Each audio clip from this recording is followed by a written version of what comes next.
Hello and welcome to Carnivorist Chats. My name is James, your host. I started this podcast to help other folks share their own healing stories and to interview thought leaders and experts in the carnivore, keto, and low oxalate space. Before we begin, I'd like to give a shout out to Equip Foods and the Carnivore Bar. As an affiliate, you can use the link in the show notes to get a discount on their products when you check out using the code Carnivorist. Thanks in advance for listening, subscribing, and any likes or shares. And now, on with the podcast.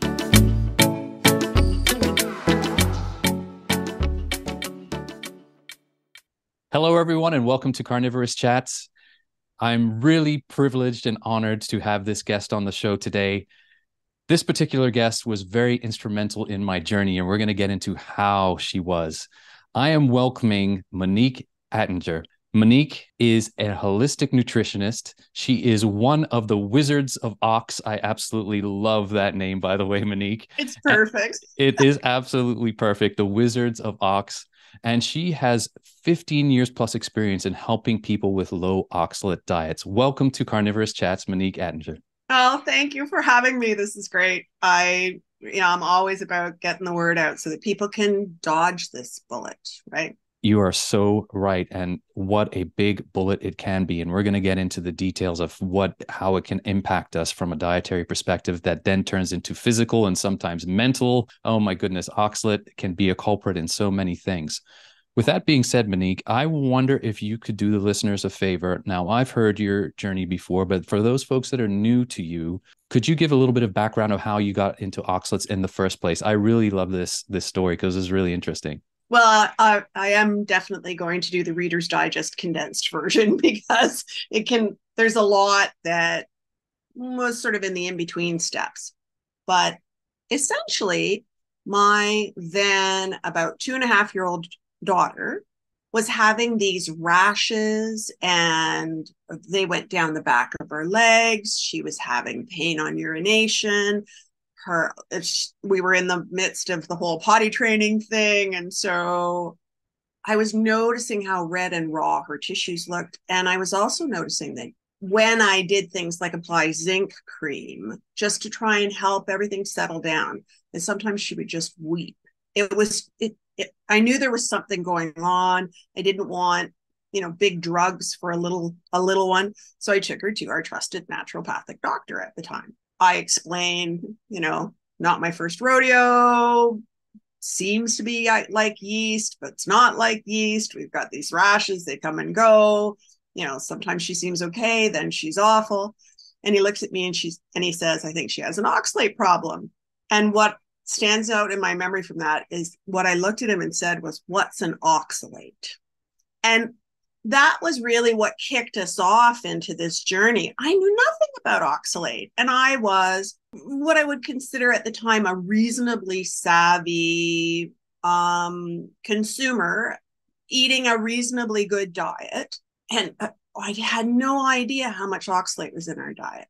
So I said to my daughter, who at 2.5 was already showing signs of being maybe a little bit stubborn like her mother, and I said, you and I are going to do this diet. And we're going to figure out just how good it is. And never have I said anything more prophetic in my life, because I was not a very healthy specimen at that point. I was actually in the process of starting to deal with my health issues. I hadn't done anything about my health issues while she was little because I was nursing, and I didn't want to introduce something into the breast milk that could affect her, right? But I went, okay, I really have to do something, because I was going to round the corner to 48, and I really thought I wasn't going to live to see my kids grow up, which is a very sad thought. So I start on this diet, and at that point in time, I had low thyroid, I had low adrenals, I had almost like fibromyalgia coming on. My whole body kind of ached. I couldn't sleep at night. I'd fall asleep dead at like 9. I'd wake up at 1. I'd be awake till 4 or 5. I'd have to roll out of bed half dead to deal with kids. And I was working part-time at the time. It was insanity, right? And so we get on this diet, and all of a sudden I see all of the things that are going on in my life all start to improve at the same time. And I went, what is that? And that's how I essentially like overhauled my entire life. It's not just that I follow a low oxalate diet. It's not just that I have healthy kids I fledged who understand their diet and are, when they were little. My son also had lots of problems with asthma and allergies and things like that.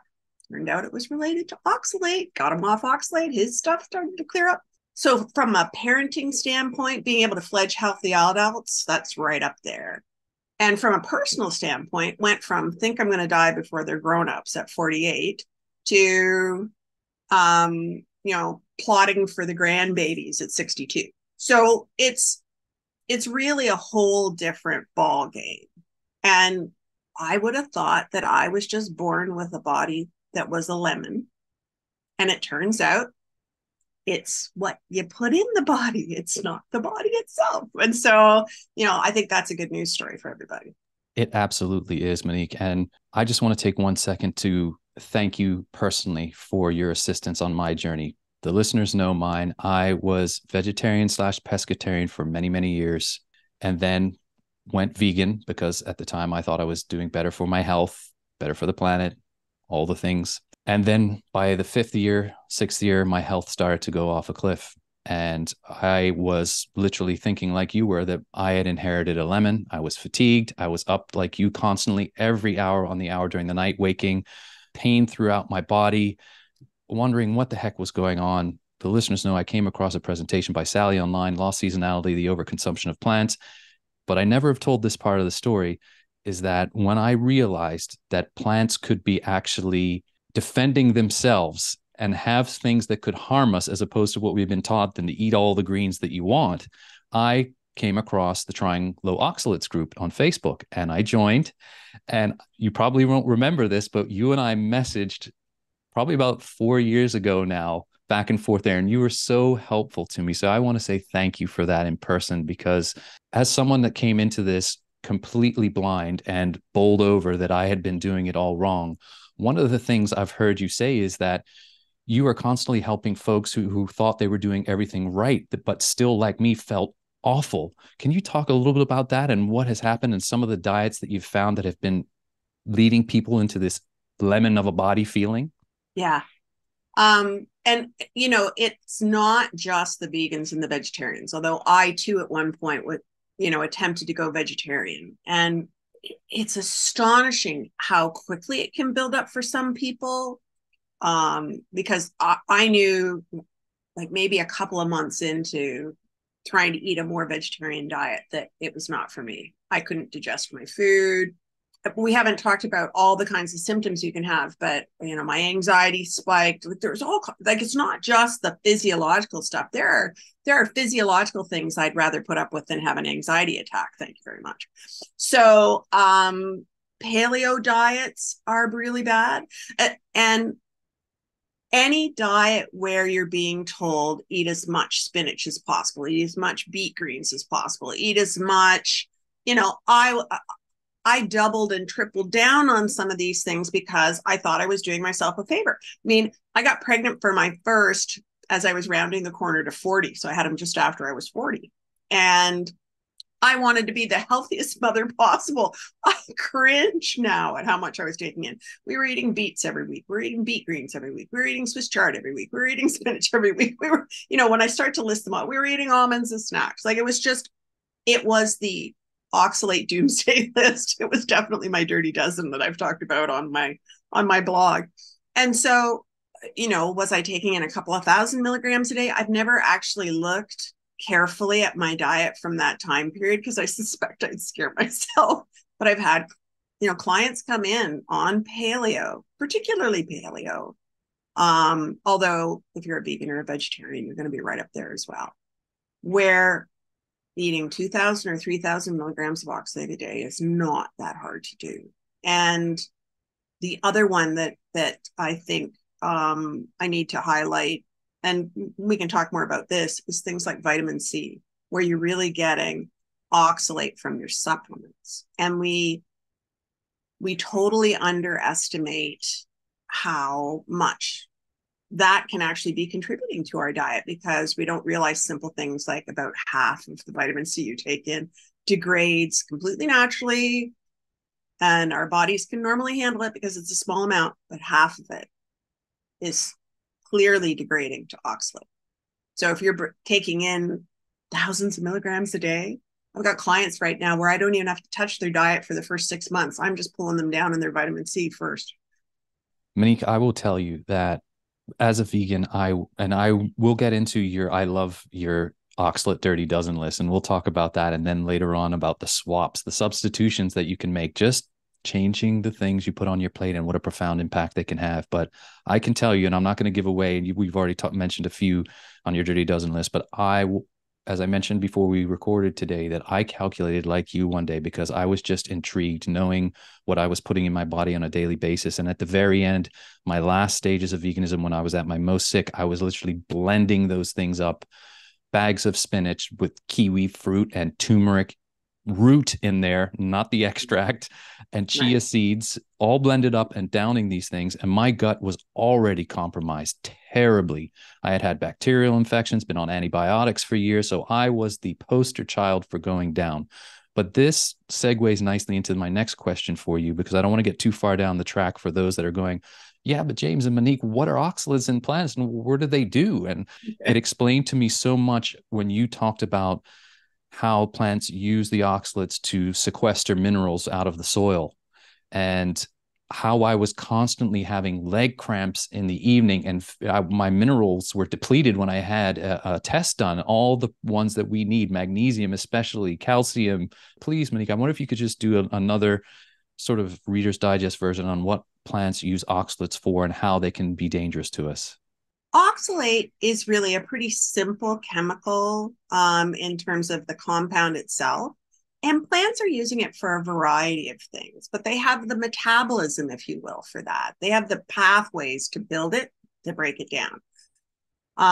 So they are using it to draw minerals up into the structure of the plant. So oxalate is biochemically a chelator. So it's going to find other minerals that are ideally suited to it. And unfortunately, lots of the big players for us, your calcium, your magnesium, your zinc, like all of these double positive cations.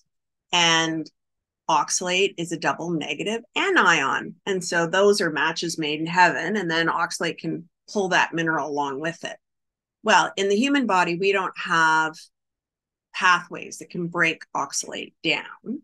And so if we've got oxalate floating around inside the body, it's been absorbed from the gut and it's in the bloodstream, it's going to run into magnesium, probably as our most prolific mineral in the bloodstream. And it's going to go, ooh, I love you. And then the kidneys, when the kidneys get that out of the bloodstream, magnesium goes with it, right? And the problem there is how much we're taking in, because if a little bit of that was happening, our body would handle it fine. But if a lot of it's happening, and as a chelator, because it does love a lot of the minerals that are really key to our functioning, we can be low in calcium, zinc, selenium, like just anything that's a double positive. But it doesn't just do that, because it can even mess with sodium and potassium. It just takes two of them, right? So sodium is a single positive, potassium is a single positive, and it's a double negative. So it'll take two molecules. And so you can get things like sodium oxalate, which are leaving the body. And, maybe that has something to do with why all these carnivores need all that salt to start out with. Like, I don't even know, right? There's so many places where what I would suggest to you is we just don't have enough curiosity, I'd say, about what oxalate could be doing, right? So though in a plant, being able to pull up minerals into the plant structure, very useful, right? In a plant, it can then use things like oxalate crystals to actually increase its ability to do photosynthesis. So those crystals can be helpful to a plant for purposes of generating energy. I mean, that's a big deal, right?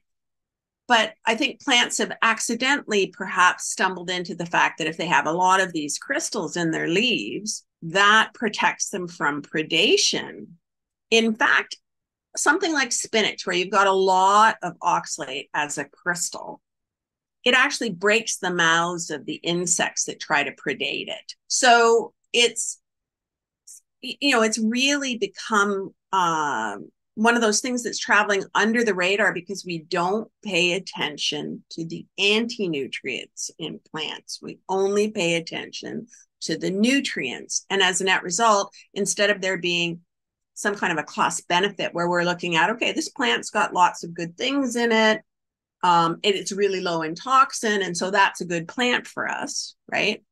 We go, oh, look at all the iron in spinach, mostly bound to oxalate. Sure, this is great for you. If you have iron anemia, eat this. Whereas iron's another double positive cation in your body. And so you might actually be depleting iron by eating spinach. Like we don't know enough about what oxalate can be doing in a human body at sublethal levels, I would argue, right? We understand oxalate poisoning when it's acute and it's big and, people are coming into the ER and they're in real distress. What's happening with small amounts over long time periods? And how is that affecting the body? And I don't think anybody would argue that quote unquote a mild toxin is not still a toxin.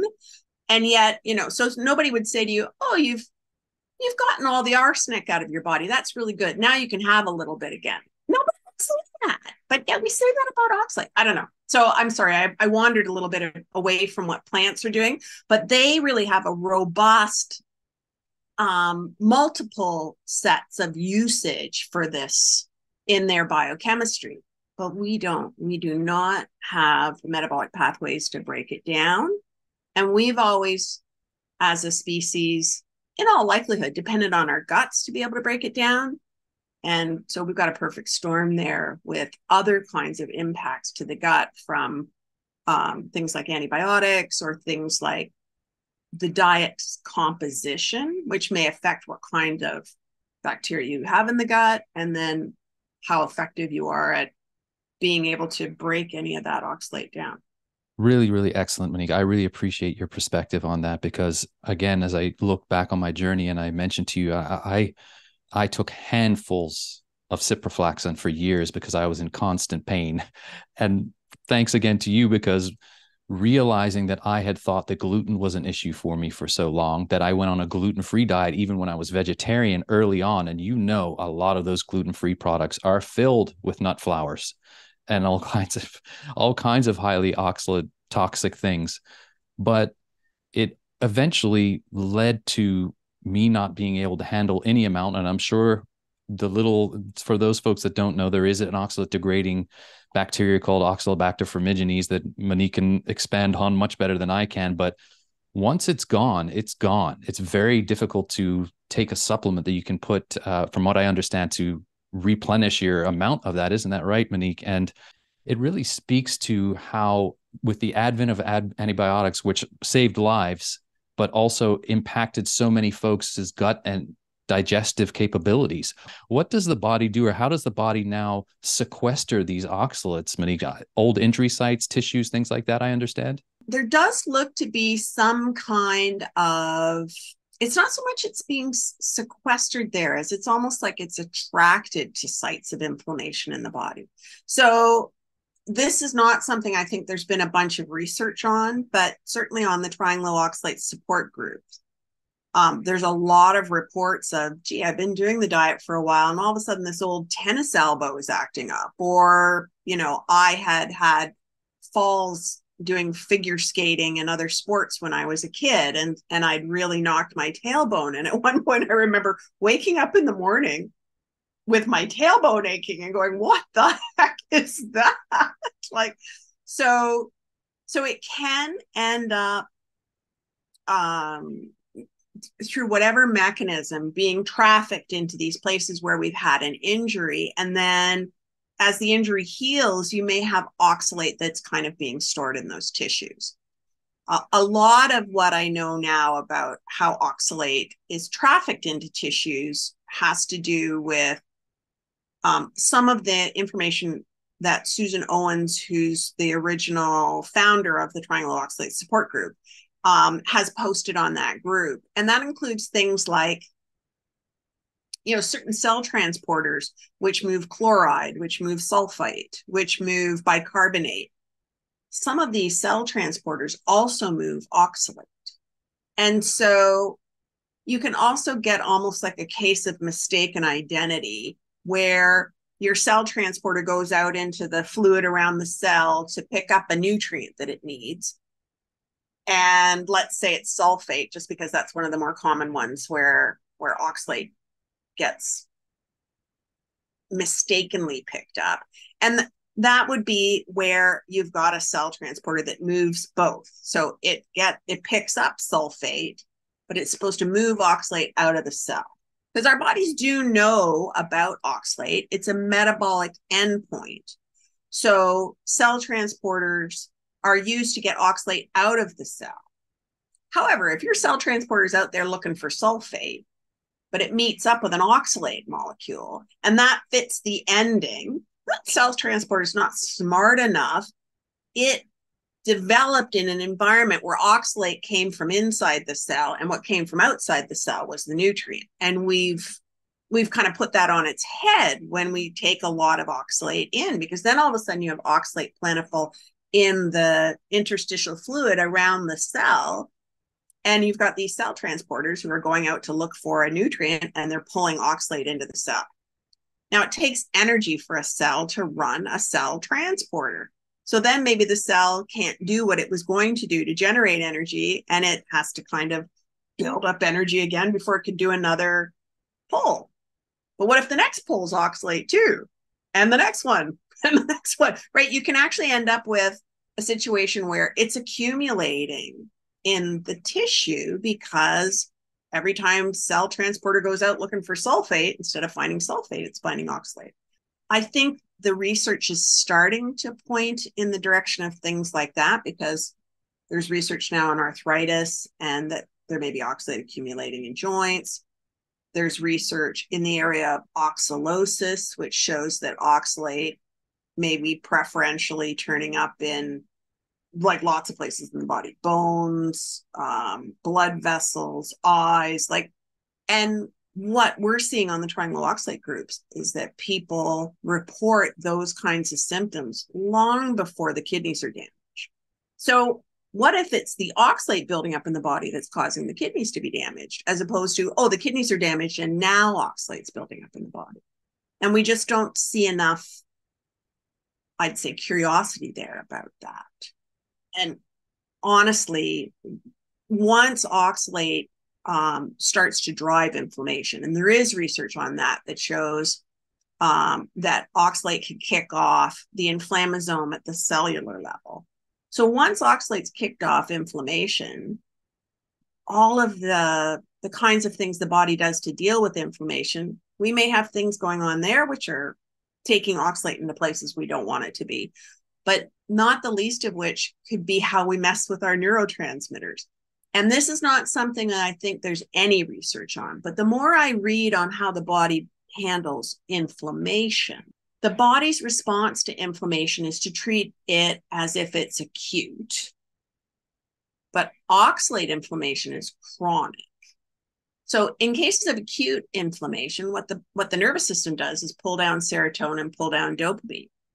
If you're doing that constantly, are you setting up, the conditions for anxiety? Are you setting up the conditions for poor sleep? Are you setting up the conditions for all kinds of things? Although I think we just need some curiosity about some of these things, and also need to look at some of the ways that normal human metabolism would affect oxalate trafficking, because we do know that neurotransmitters affect how oxalate gets trafficked, hormones affect how oxalate gets trafficked, cytokines affect how oxalate gets trafficked. And now we are seeing research that shows that histamine affects how oxalate gets trafficked, and salicylate affects how oxalate gets trafficked. And is that in? Is that out? Where is it going? We just have it. The more I look at it, the more I think we've got a toxin which turns our health environment into a 3-ring circus where we don't know whether the lions, the tigers, or the bears are loose, but something's wrong. Again, thank you for your wisdom in this area. Listening to you and listening to your presentations and all that you put out there, understanding that oxalates can affect us from a mitochondrial level, really hit home for me. And I realized, and looking back, that the moment that I decided that, because I didn't go full carnivore right away, and we're going to talk about what happens and what happened to me when I did that and eliminated everything all at once and how dangerous it can be. When I started to lower my oxalate intake, what I did was, and we're going to talk about now your oxalate dirty dozen, I swapped, thanks to your lists, some of the foods over that I was eating. And I noticed, high anxiety, that fight or flight symptom started to come down. My thyroid was swinging, going back from hypo to hyper. And we know oxalate accumulates in the thyroid. Again, all the classic signs. So again, thank you for all that you do. Now that folks have heard about oxalates and how plants use them and what they are, and they're thinking to themselves, okay, what are these foods? We heard a couple at the beginning, but you have this dirty dozen list that I think is a really good one. Can you run that off? And then we'll talk about afterwards when people realize, oh no, that's me. And then we'll talk about the symptoms that can be associated with oxalate toxicity. So, I came up with this oxalate dirty dozen thing because, the environmental working group has their dirty dozen for foods that are having too much pesticide in them. And I thought, oh, we need one too. I really looked at a combination of factors, not the least of which was what things are really becoming more plentiful in our diet. So if I were to do a new version of the Dirty Dozen, which I keep thinking I'm going to do, I would change some of the things that are on here. But my number one would probably remain almonds. Everybody eats almonds. And, it's astonishing to me how much oxalate is actually in almonds. Like if you're eating a quarter cup, like an ounce basically, of almonds, that's 140 milligrams of oxalate. And who eats an ounce? Like you're probably eating, a half a cup or more, right? And they come in all these ways, which increase the amount of oxalate there, like coated in dark chocolate. We'll get to chocolate anyway, but almonds would definitely remain my number one. In the years since it's been a few years, I think, since I did that list, there's been a new nut which has hit the market called the Baru nut. It's also under the brand name Baruka. And that particular nut has a couple of milligrams of oxalate for the same ounce. So, there's a big difference between a quarter cup of one and a quarter cup of the other. But the scary thing in my mind, in terms of how much oxalate is present with almond, is things like the gluten-free alternative muffins, if they're using something like almond flour. Because a quarter cup of almond flour, you have less air basically than you do in a quarter cup of all whole almonds. So in a quarter cup of the flour, you're looking at more like 300 milligrams of oxalate. And so it's easy to have that much in one of those big muffins, right? So yeah, definitely I would move away from almonds. And they will always be at the top of my Dirty Dozen list. And the next one's got to be spinach. Again, it's just ubiquitous. There are so many people eating handfuls of spinach in salads, or even more detrimental in my mind, throwing them into smoothies and grinding them up, and then like being able to consume and possibly absorb even more of it. And it's a great place where you can go to a really simple substitution where you just put in greens that are a lot lower in oxalate. And my favorite's arugula. So while arugula, though, for some people is a bit spicy when it's raw. So, then you can go to a purple kale or something like that. A fraction of the oxalate, because spinach is another really heavy hitter where you've got per gram of spinach, I think you've got something like 10 milligrams of oxalate per gram of spinach leaves. And then, of course, dark chocolate. Nobody loves me for this one. And so, of course, take something really high oxalate like almonds, then put dark chocolate on them. It's even better, right? Dark chocolate's another one where it's a really heavy hitter in terms of oxalate. That was a very sad one for me. But some of these things are about serving size. So if you have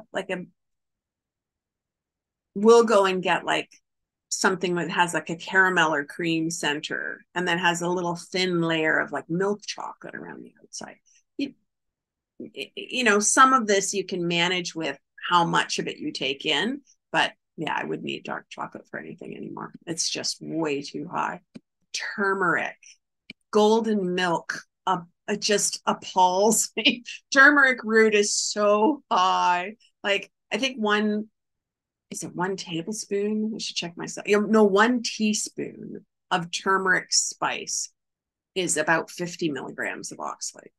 And of course, you put at least a teaspoon in this golden milk stuff that people are drinking. And so, all of a sudden, just that alone is 100 milligrams of oxalate a day. And just to put that in perspective, if you go to places like Mayo Clinic or some of these other big medical schools where they have a kidney health section or they talk about kidney stones, most of them will recommend that you take in about 50 milligrams a day total if you want to avoid kidney stones. So if you're talking about 100 milligrams, it's just your golden milk, and we haven't even added in your almonds and your spinach and and we haven't even hit the highest hitters yet.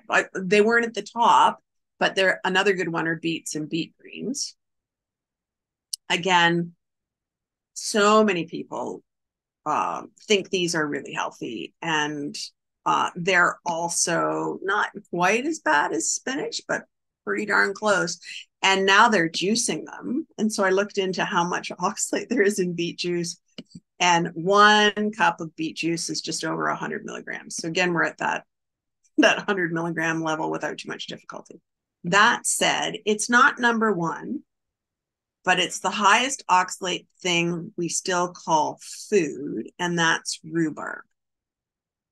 And when I was a kid, everybody had a rhubarb plant in their backyard, and everyone would harvest it in the spring, but all the kids knew you never chewed on a leaf. You avoided the leaves. So we actually know that the leaves are toxic, and there we are eating the stems. And this one really makes spinach, although spinach is number 1 or number 2 and almonds are number 1.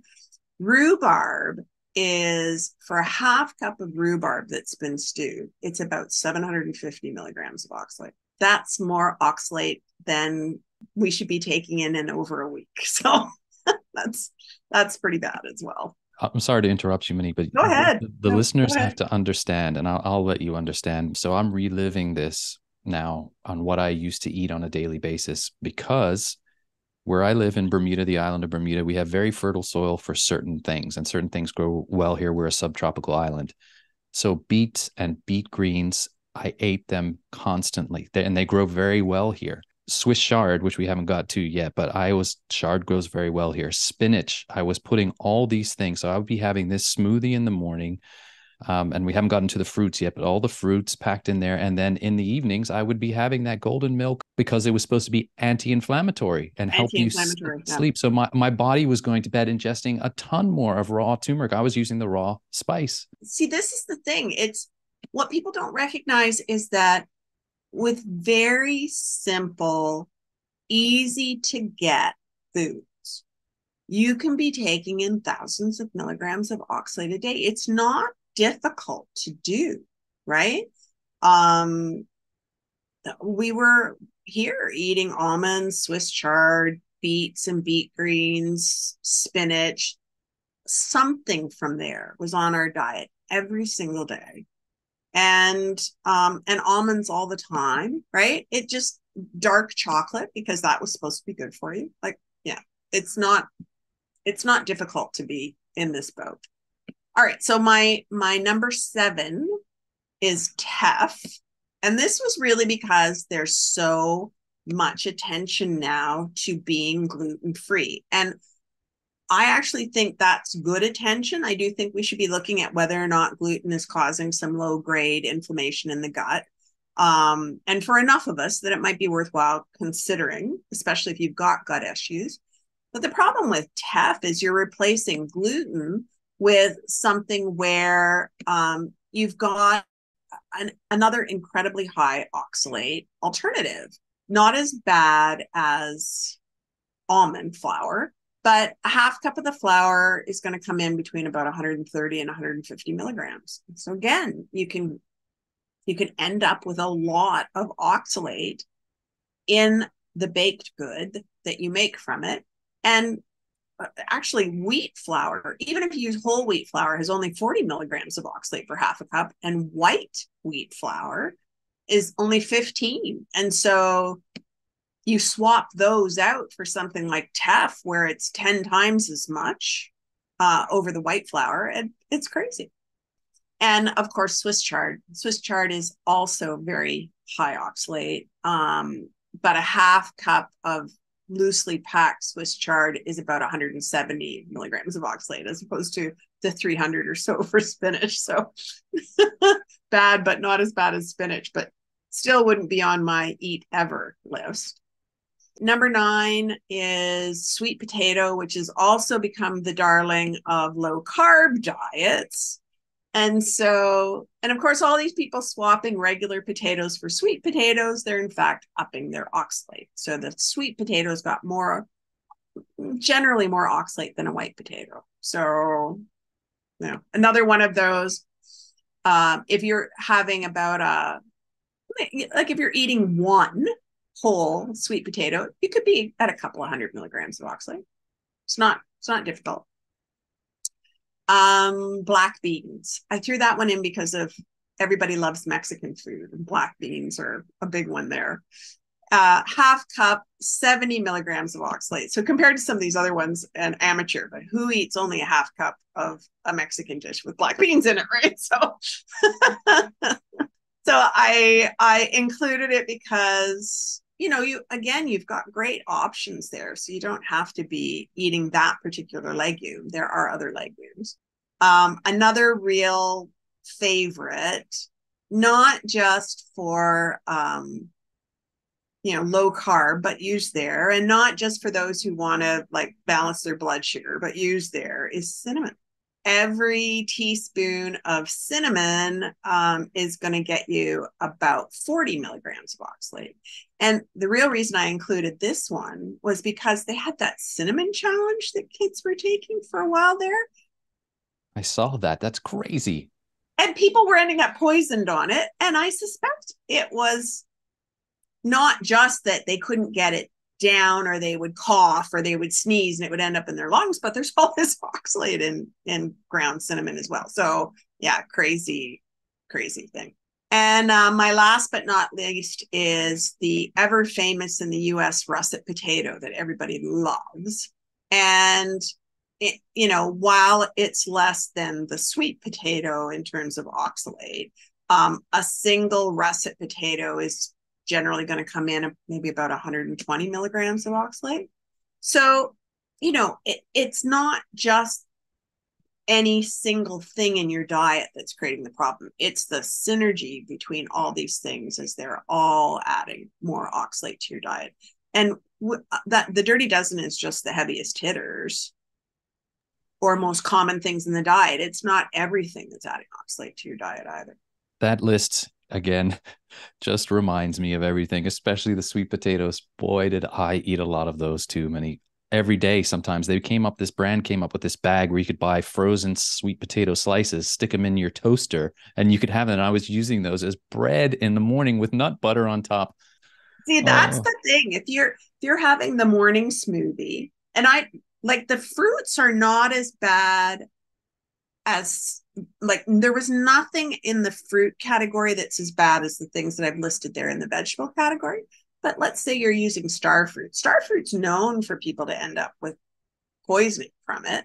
So if your smoothie's got spinach, and I've seen this, star fruit, you're adding raw turmeric, you're adding raw cocoa, I'm like, and then almond butter for your protein, right? It's that cumulative thing. And I honestly think that part of the reason why so many of us have leaky gut or inflamed gut could have a lot to do with oxalate in its microcrystalline form in some of these foods. Like if you think about it, something like spinach in particular, because it's even got kind of a gritty texture to it, right? That's basically sandpaper running through your gut. Like, I've had people say to me, "Oh, once I get the oxalate down and my gut's healed, then I'll be able to tolerate oxalate again." What if oxalate's what put you in this mess in the first place? Why would you want to put it back? Thank you very much. And before we move on to the next subject, which we talked about, which is some symptoms that folks that may now hearing what they've just heard go, oh boy, I've been eating a ton of these. And we'll talk about some of the potential symptoms of oxalate toxicity. I know we've hit on a few, but I just want to touch on a few of the food groups, Monique, with your expertise in the area, because there's always a lot of questions about this. In general, nuts are bad, correct? There are a few that are lower, like I think you said macadamia and maybe walnut. Is that right? Macadamias, walnuts. Yeah, you could have a little bit of maybe even a pistachios or pecans, but your best bet's really this baru nut. But that said, you've probably got, say 15 milligrams of oxalate in that handful of macadamia nuts versus, 150 to 200 in that handful of walnuts. So you're 1/10. So yeah, there are definitely ways to sort of sub and have something in your diet, just using a different food. How about let's just look at the grains and pseudo grains. You mentioned teff, which again, I didn't eat a lot of it, but we were trying new ones at the time, but quinoa for sure. And I think you've mentioned buckwheat being very high too. And I ate a lot of that because as a vegan, you're trying to fill yourself because you're constantly hungry because the greens aren't filling you. So you're looking for some sort of grain product. What are some good alternatives for folks in that grain area? And I would argue too that one of the reasons why you're so hungry as a vegan or a vegetarian is because there's not enough nutrient in there. So, but that said, if you're relatively healthy and you like grains, then I would go to, rice is probably better for you. It's one of the lower ones. There's a lot of chatter about corn. I'm not sure how great corn is for you, but it's low oxalate. So, if you don't have other gut issues, it might be all right. I've actually started to move towards non-grain flours if I'm going to make baked goods. So sometimes lupin, sometimes coconut flour.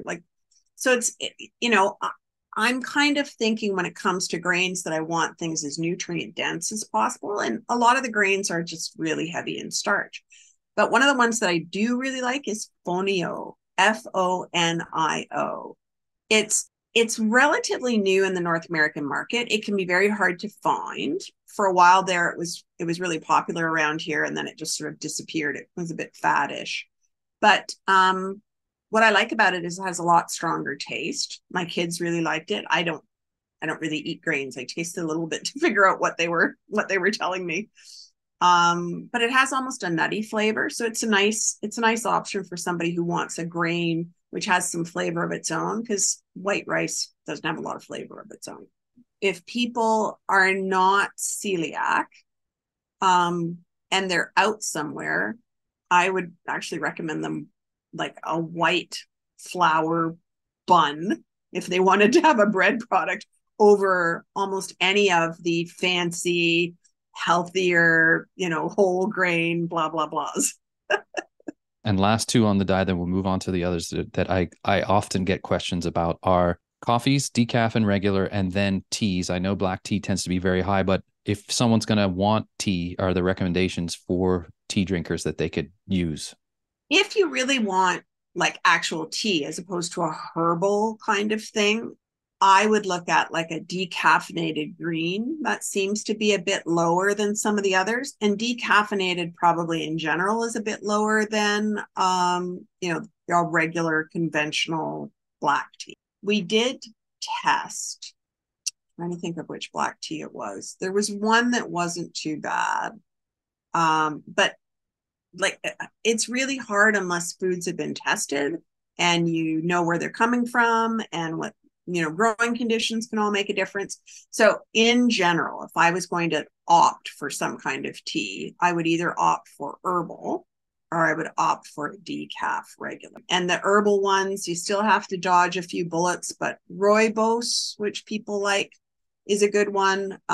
Chamomile, peppermint, nettle. I drink all of those. I like horsetail tea. It's higher in minerals, but it's a diuretic, so people have to kind of figure out what they need to be doing with that. But yeah, there's some really good herbal ones. So those would be worth checking out. And the nice thing about something like tea is you can carry a few tea bags with you. All right. So folks have now heard about some of their favorite stuff, the dark chocolate especially, and they're going, oh man, I've eaten a ton of this. And they're thinking to themselves, I've had some aches and pains that I have not figured out what is going on. What are some of the typical symptoms that when someone comes to you, Monique, and they say, well, I've got this and this and this, and you're starting to think, yep, this is looking like oxalate toxicity or something to do with oxalates? To some extent, I'm suspicious anytime somebody has gut issues, only because from the mouth right through the gut is ground zero. That's the first, part of your body that's going to be exposed to oxalate. And there are some kinds of like issues with teeth and gum soreness and stuff where, barring something else more obvious, I might assume that there could be oxalate involved there. But there are some really distinctive kinds of places where it is too. So old injury sites, that's if somebody says to me, I don't know why, I broke my ankle 35 years ago and it's bothering me, and they haven't done anything for it to be bothering them, I would definitely think oxalate. If they're talking about like having a lot of eye irritation or eye pain, or even like little crystals around the eyes are one of the places where for some reason oxalate gets marooned. And so when people talk to me about eye issues, I will think oxalate.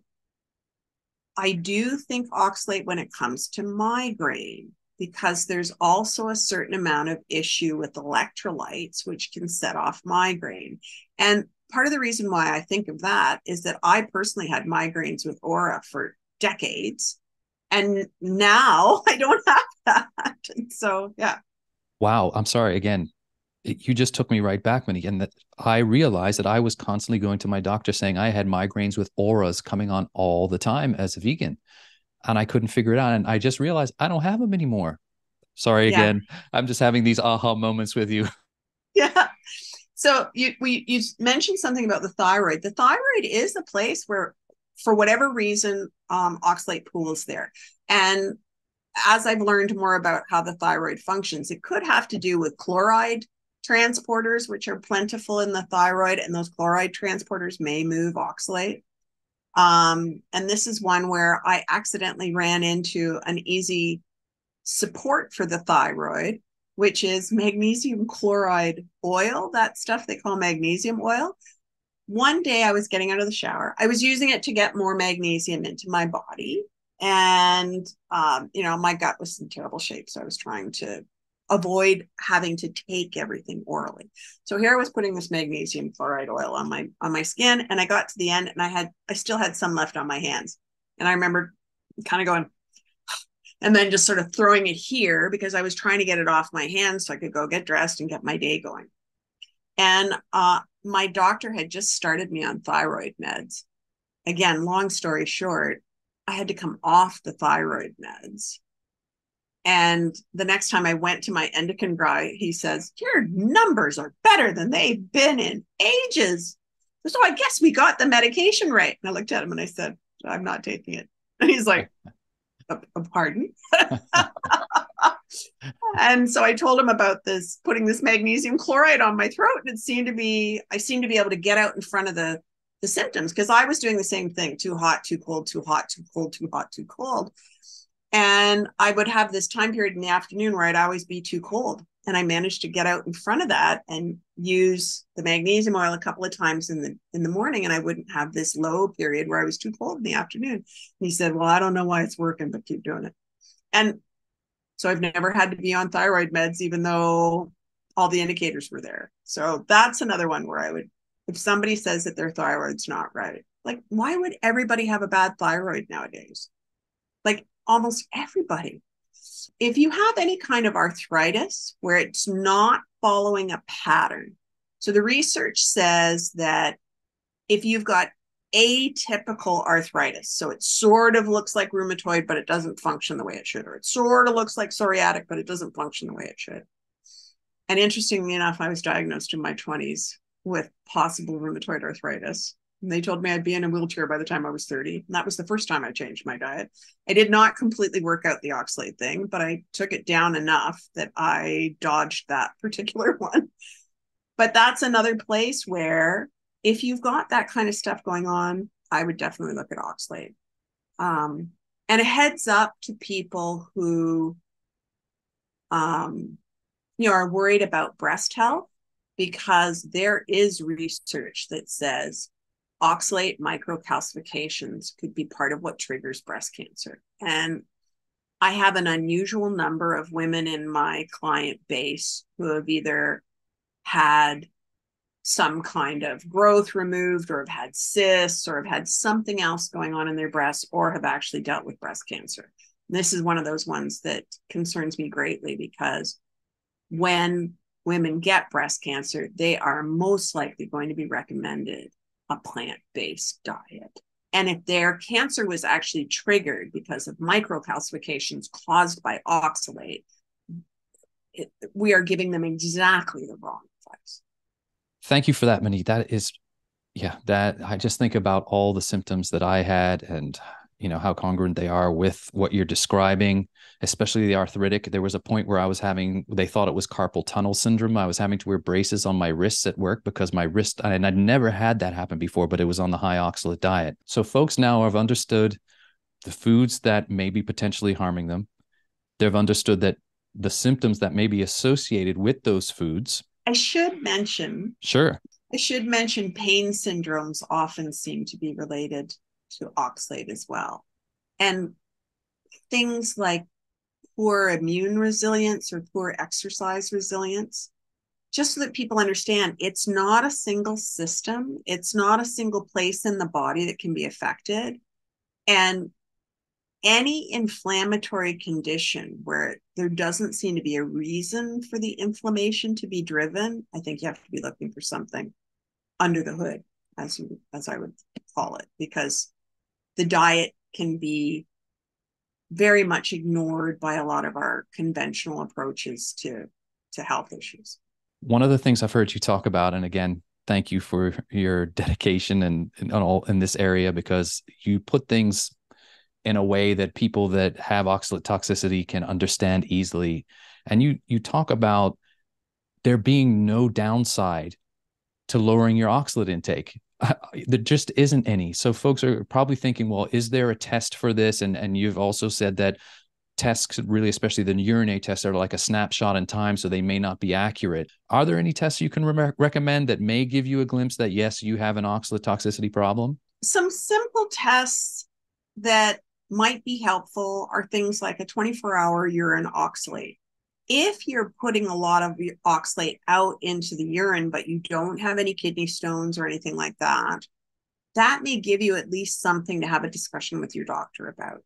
The problem is whether or not your doctor will order it if you don't have kidney stones. So I managed to talk my GP into that. I actually know him from before he was a GP. And so I had kind of a friendship basis to be able to say, just, can we perform an experiment here? Anyway, but when I got my daily urine examined, the first test I did showed me at 293 milligrams of oxalate in my daily urine. And the Mayo Clinic will tell you at over 45 milligrams of oxalate in your daily urine, you could be diagnosed as hyperoxaluria. And so yes, I got my doctor's attention by getting that test. Now, if it's a day when, for whatever reason, you weren't putting out as much oxalate, because there does seem to be kind of an ebb and flow to how much may be in our urine, it may not show you what you'd like to see, but that's certainly a place where you can start. And it's a fairly simple test and it doesn't cost a lot of money. You can go to like an organic acids test, and that's going to cost you a lot more money, and it's still a snapshot. And so the problem is, what if when you get your results, it looks like there's not a lot of oxalate in the test? That's really a tough one. And that's really why I say there's no real downside to trying the diet. You don't have to remove food groups from your diet, although you may want. You can just do substitutions: spinach, arugula, almonds, baru nuts. It's not that hard to bring your oxalate down and then see what happens, right? Yeah. So now, from understanding that if you go too hard, too fast, there is a real danger. And this is what happened to me, because, again, thank you for the way you describe things, because when you're getting rid of oxalate, and when oxalate comes in, it's a problem, but it's just as much of a problem when it leaves the body. It's also almost as if you describe it as if you're dealing with heavy metals. That's about the closest thing. And if you go too hard, too fast, it can be very, very dangerous. So how and what is your best advice for folks that want to approach this way of eating and lower their oxalate intake? Let's put it in some context too. So if I was eating a really high oxalate diet in my 20s, but I haven't gotten really sick until my 30s, I'm also in a different position health-wise when I'm trying to get rid of it than when it was going in, right? So although oxalate's toxic, whenever you're consuming it or whenever it's coming into your system, the problem is, what's your health status at the time when you're trying to get it out? For most of us, our health status will be compromised in some way. So we definitely want to go slowly. So for most people, what I'd say is you want to come down a little bit at a time. For some people, that's difficult.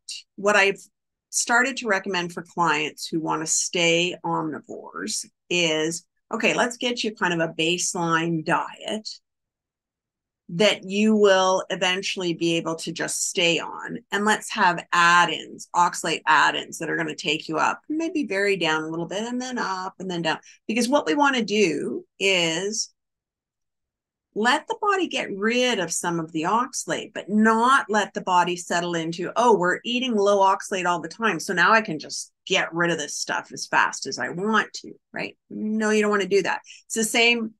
That is very similar to chelating heavy metals. Yes, you've got heavy metals in your body. You don't want to get rid of them all at once. They are just as toxic on the way out as they were on the way in. But the bigger problem is, and you're not as healthy on the way out as you were when they went in. So by having an oxalate sort of wave approach, where some days I've got a bit higher oxalate, some days I'm going to be right down in the low category, and then I'm back up in a higher oxalate category, and then low again, is that your body can't decide, oh, we've hit homeostasis. I can do the same thing every day. I can get rid of lots of oxalate every day. Your body has to pay attention. Oh, look, there's that's in the gut, so I have to stop. Oh, I can get rid of some. It's down. Oh, no, I can't overdo it because we're back up again. So it just forces the body to stay flexible in its approach to what it's doing with oxalate. Because our bodies are like us. If we're doing something every day, it becomes kind of a background process and we just do it. What we want is not to have a kind of over focus of the body on getting rid of oxalate. We want to keep it sort of getting rid of some, then stopping, getting rid of some, then stopping. And that wave approach can really help. So I'll often say to people, here's the kinds of stuff that you could eat to eat kind of a medium oxalate diet. And here's your add-ins. And on day one, I want you to add about 200 milligrams of oxalate. And on day two, maybe you add 100 milligrams of oxalate. And on day three, maybe you add 50 milligrams of oxalate. And then we're gonna claw out the add-ins. So if your baseline diet looks like between 60 and maybe 100 milligrams of oxalate a day, which is where I would let people go to first, because not everybody has to be sort of perfectly low oxalate. But some people can do fine in that medium range, and then have them have add-ins, right? Then they're also not getting rid of all their favorite foods all at once necessarily, because maybe I'm having sweet potato a couple of days a week, or maybe I'm having green beans, which are not that terrible, but are maybe about 50 extra milligrams of oxalate, depending on how much you're eating of them. So maybe I'm having that a couple of times a week. And I've got lists that are, sort of combinations of things that are going to get you at that 200 level, things that'll get you at about a 100 level, things that'll get you at about a 50 level, and then even smaller doses of other things that would get you lower than that. So we can kind of slowly pull things out. But the biggest thing is while you're doing this, building some tools to help you moderate both oxalate dumping and the kinds of symptoms you can get, because as that pro-inflammatory stuff is moving, that's what it's going to do. It's going to drive inflammation. And so you need to be able to respond to that. And it's going to increase your needs for certain kinds of nutrients because of the kind of work that your body's doing as it's coping with oxalate and what oxalate's doing as it's leaving.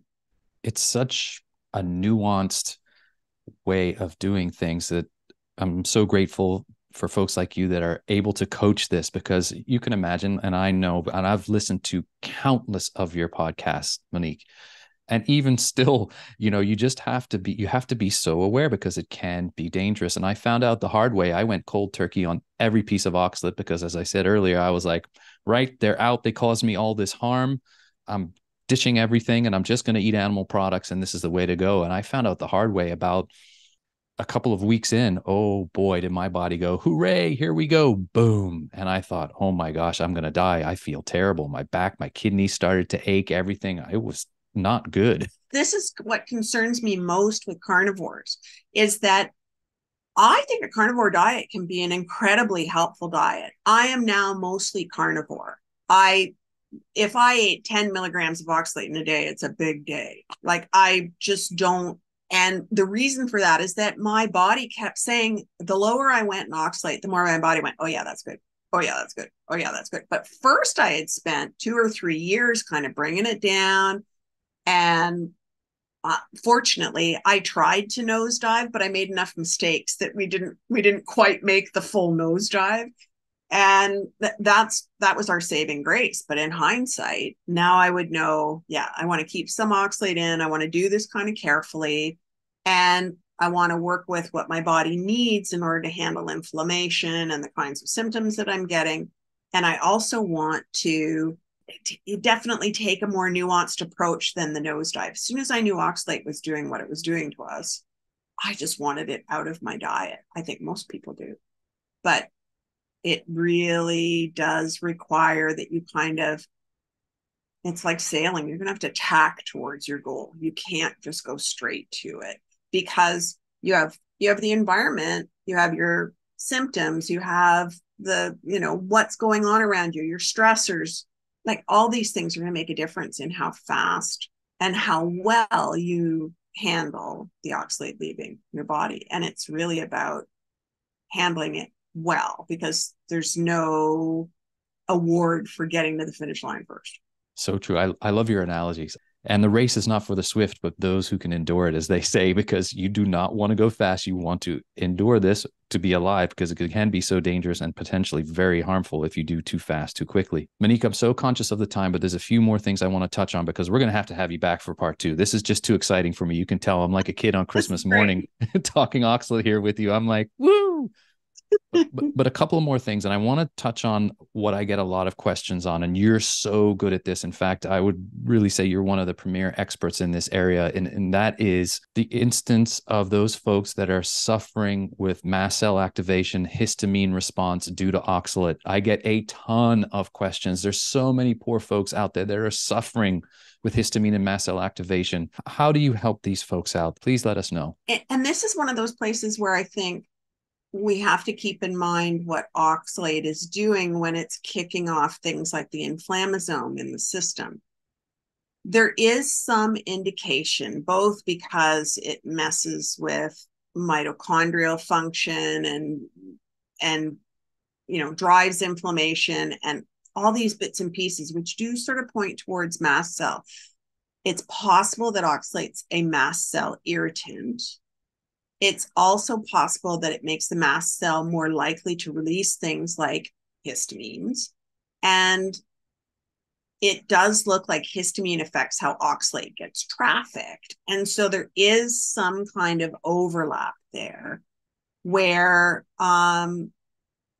like some of the symptoms that people report with oxalate dumping look like they're more related to what oxalate might have done to mast cells and then to histamine release, as opposed to what oxalate's doing itself directly. So there's these indirect effects. And when people do have this histamine issue or a mast cell issue, then the approach is a little bit different because you have to go gentler. You have to go more carefully. You want to take the pressure off the body by lowering histamine load. And, you know, from my standpoint, supplements become even more important because your body's doing a lot of work there. You want to hopefully avoid some development of histamine with supplements. You want to help the body break histamine down. That can mean things like methyl groups.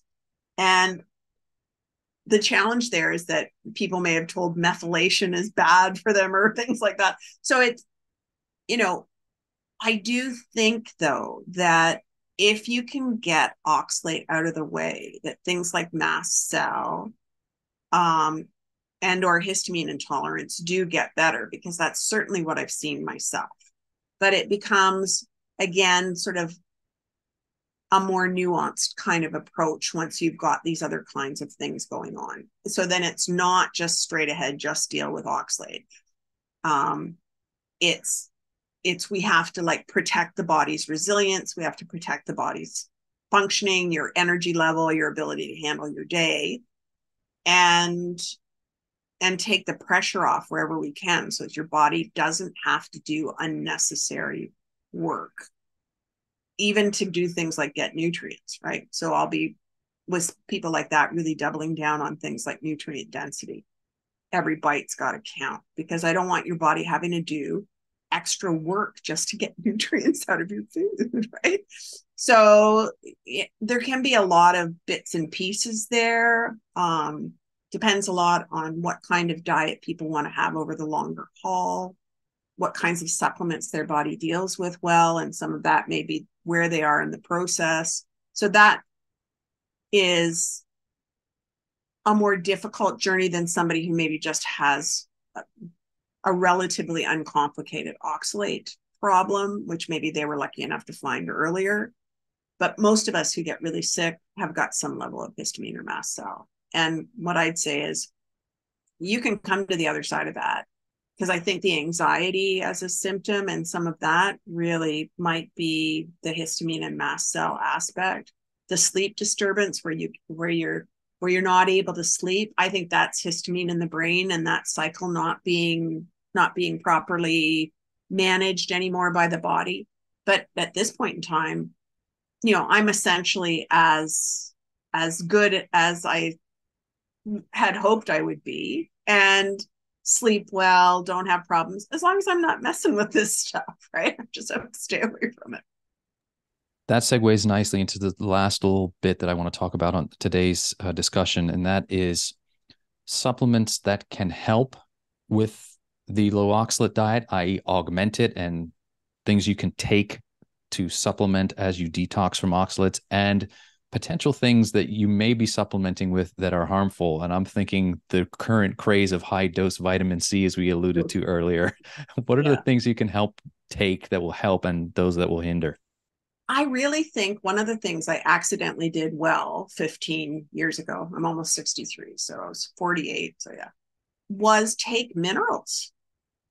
Do whatever you can to support your mineral levels, because as oxalate's leaving your body, it's going to be chelating minerals. So anything you can do to support your key mineral levels. Big ticket guy for most of us is magnesium.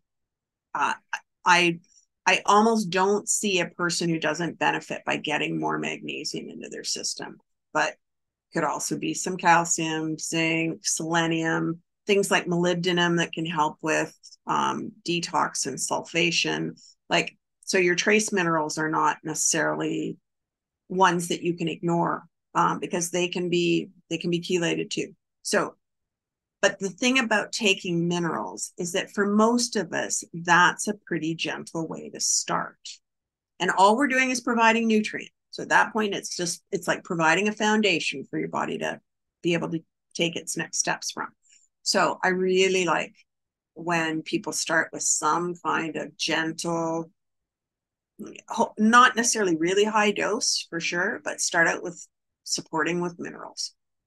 Anything you can do as well, which is going to help the immune system function better, because given the immune system is really getting its butt kicked, because of all the chronic inflammation and things like that can be going on in the body. So the immune system will be on high alert. Anything you can do to help it be able to be settled and help it to function in a more balanced way can be a good add here.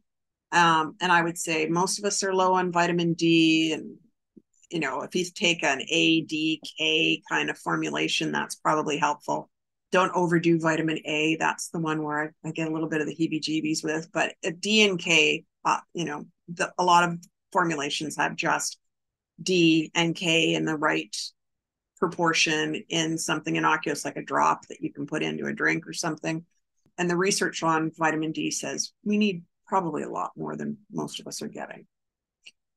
B vitamins are probably a longer term play, but you need to go carefully with those because they are also like putting your foot on the accelerator. So you don't want to give so much nutrient that your body starts up too much work, and then you have systems that are getting going really high and then crashing, really high and crashing.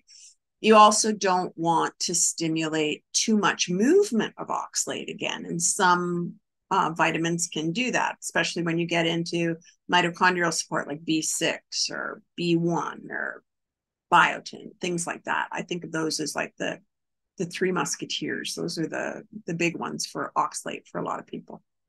But, some of that can be nuanced. I would always start with a quarter or less of a small dose of anything like that, where you think you might be putting your foot on the accelerator. And if you're currently doing high dose vitamin C, can you take some vitamin C? Yes. Should you be taking thousands of milligrams? In my opinion, no.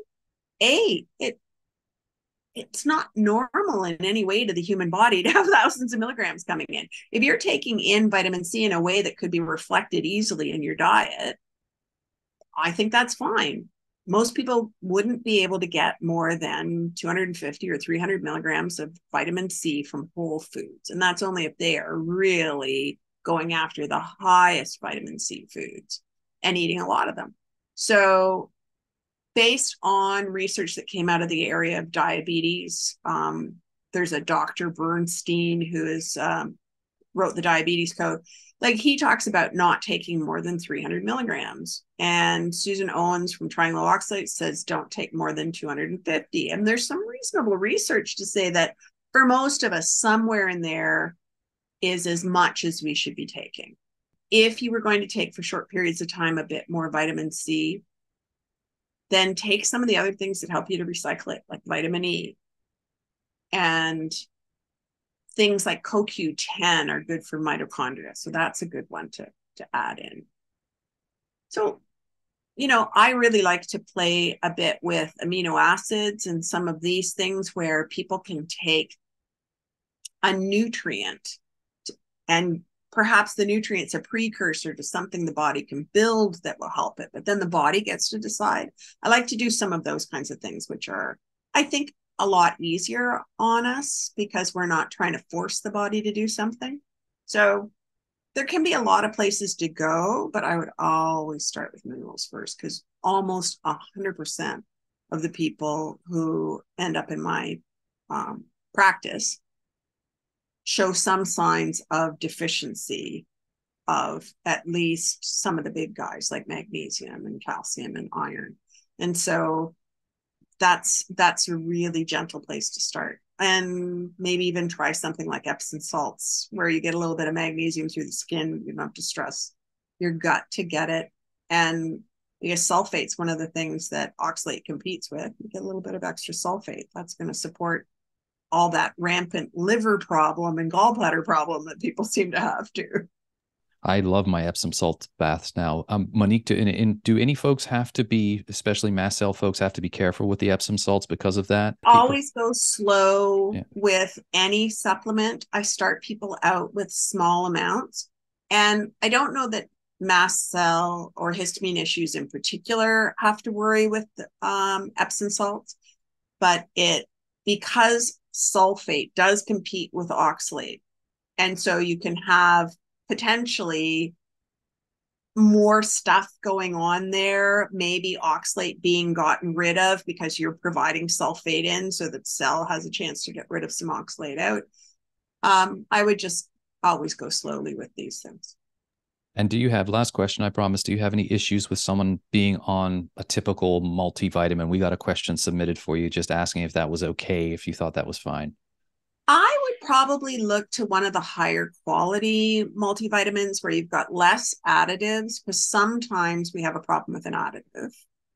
I don't always like multivitamins if people don't have a history of them, because there could be something in there that's too much for their system to handle. And we won't know what the problem is if they react, quote unquote, to a multi.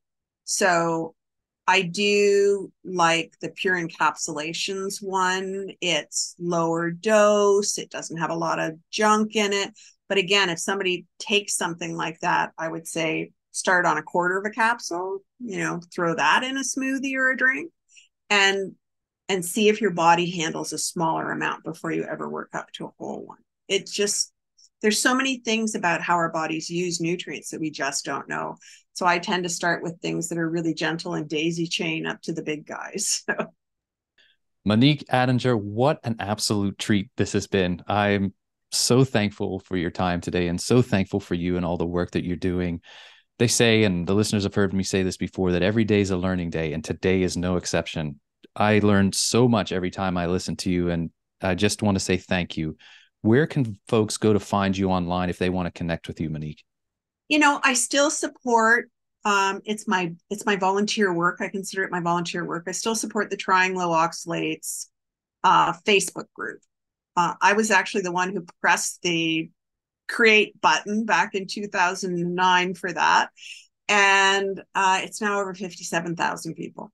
So I don't have a lot of time to spend on there, but they can find me there. And I do, answer Messenger. So if somebody for some reason wanted to get in touch with me and didn't know any other way, that's one way. They can find me on Twitter. So I do go to Twitter.